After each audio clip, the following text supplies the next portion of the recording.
Madam. हाँ ठीक।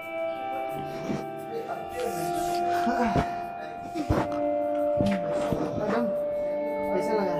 मुझे तो अच्छा लगा, मुझे लगा तो बस ऐसे ही है। ये साड़ी की कितना प्लीज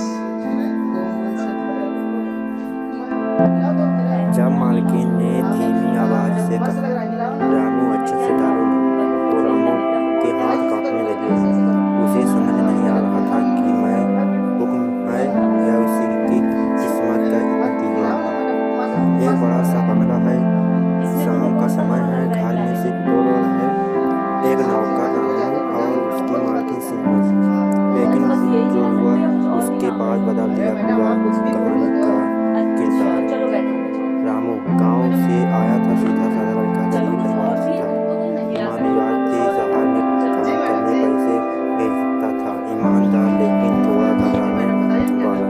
सीमा मालकिन अकेली रहती थी, पति विदेश में काम करता था, पढ़ी लिखी समझदार लेकिन अंदर से बहुत अकेली थी।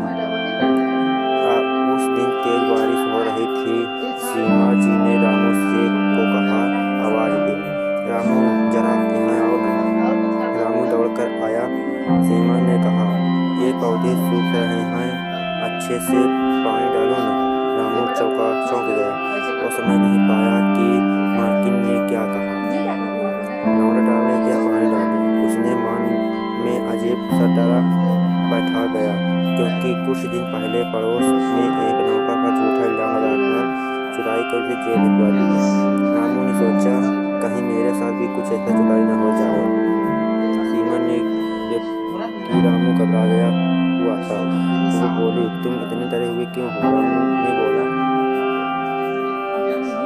मालकिन मैं गरीब आदमी हूँ, बस काम करना जानता हूँ और कोई गलत मत समझ लेना। सीमा पहले तो हैरान हुई, फिर मुस्कुराई। उसे समझ आ गया कि रामू ने मन में डर है। सीमा ने धीरे से कहा, रामू मैं तुम्हारी मालकिन हूँ, लेकिन इंसान भी हूँ और तुम्हें अपना भाई मानती हूँ। तुम डरो क्यों रहे हो? रामू की आंखें में आंसू आ गए। उसे पहली बार लगा कि शहर में कोई उसे इंसान समझ रहा है, सिर्फ नौकर नहीं। बड़ा मोड़ यहाँ पे मिलता है। अचानक बिजली चली गई, पूरा घर अंधेरे में डूब गया। सीमा डर गई। रामू ने तुरंत टॉर्च जलाई और बोला, डरिए मत, मालकिन मैं हूं ना। उसी दिन पहली बार सीमा को महसूस हुआ कि घर में कोई है जो सच्चे दिल से उसकी फिक्र करता है। और कुछ महीने बाद सीमा ने पति वापस आए। उन्होंने देखा कि घर बहुत अच्छे से संभाला गया। रामू की ईमानदारी देखकर उन्होंने साथी, नौकर और पढ़ाई का खर्च देने का फैसला किया। रामू की जिंदगी बदल गई। गलतफहमी वाले रिश्ते तोड़ देती है, लेकिन भरोसा इंसान को इंसान बना देता है। हाँ, नौकर सिर्फ नौकर नहीं होता, वो भी किसी का बेटा होता है। तो दोस्तों, आज की कहानी आपको सोचने पर मजबूर कर देगी। एक नौकर, एक मालकिन और एक ऐसा पल जिसने दोनों की जिंदगी बदल दी। वीडियो को आखिरी तक जरूर देखिए, क्योंकि अंत में जो सच्चाई है सामने आएगी, वो आपकी सोच बदलेगी। धन्यवाद। आपसे मिलते हैं नेक्स्ट वीडियो में आपकी कहानी।